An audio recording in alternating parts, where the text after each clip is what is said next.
Once you start causing the death of your patients, you start lethally injecting your patients, it changes everything. Once somebody who has cerebral palsy has been lethally injected by their physician, euthanasia is now obviously an option. It's not just an option, it's a serious suggestion.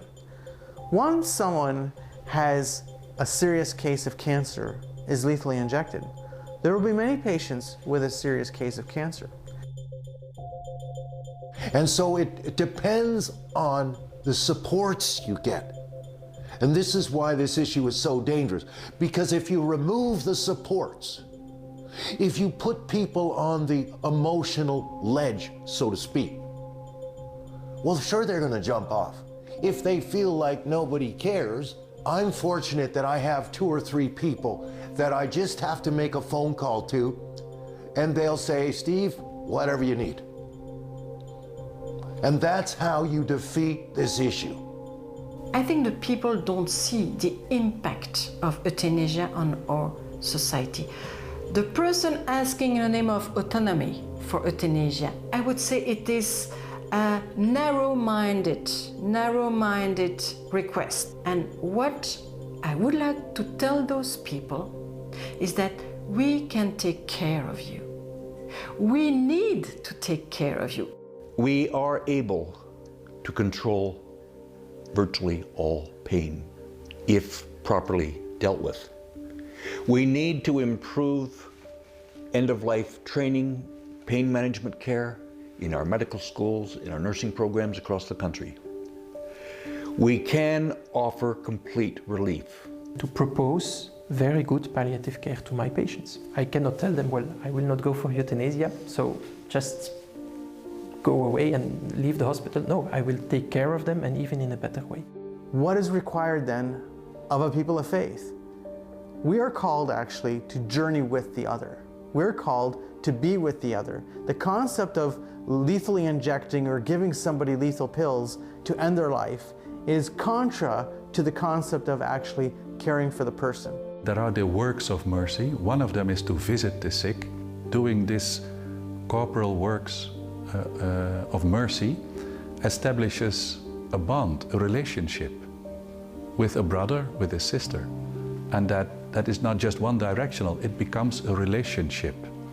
And you build up a community of care, fraternal love for the other. Such an approach demonstrates great respect for the patient.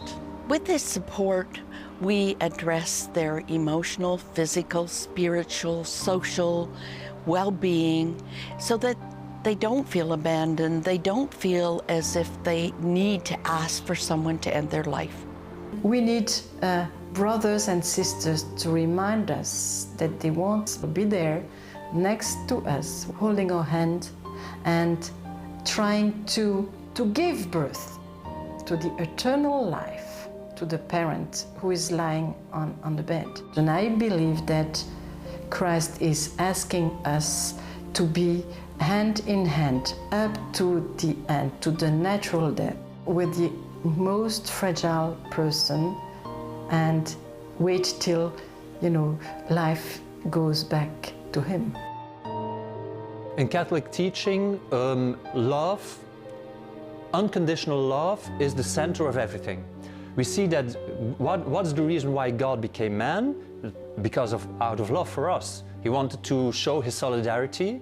He wanted to become a man like us, and in suffering, he died on the cross. As a Catholic, I'm happy to see that my faith goes hand in hand with my reason, that each of us has a value, whatever the other says or whatever the law is trying to tell us. We have this deep value inside of us. In our daily lives, we live in superficiality. And I think that for me, it is important to learn how to love.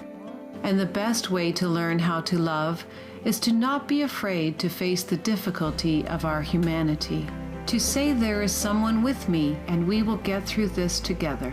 Joy comes from the discovery that this is true. Aussi du fait que c'est vrai. The word mercy, if you trace it back, it means in Latin to be with. We do not get our value by what we can do. To be is what gives us meaning. To be able to be a part of a community, to enhance someone else's reality as they enhance ours and bring us into their community. I can certainly tell you about a little lady who was dying, and her family was at the bedside, and her young granddaughter, perhaps in her late teens, early 20s, crawled into bed with Grandma, held her in her lap and cradled her and rocked her. She said, "My grandma always did this for me. I'm doing it for her." And what a beautiful way to pass. And that lady wasn't in pain, and she knew she was loved. And I think about the Virgin Mary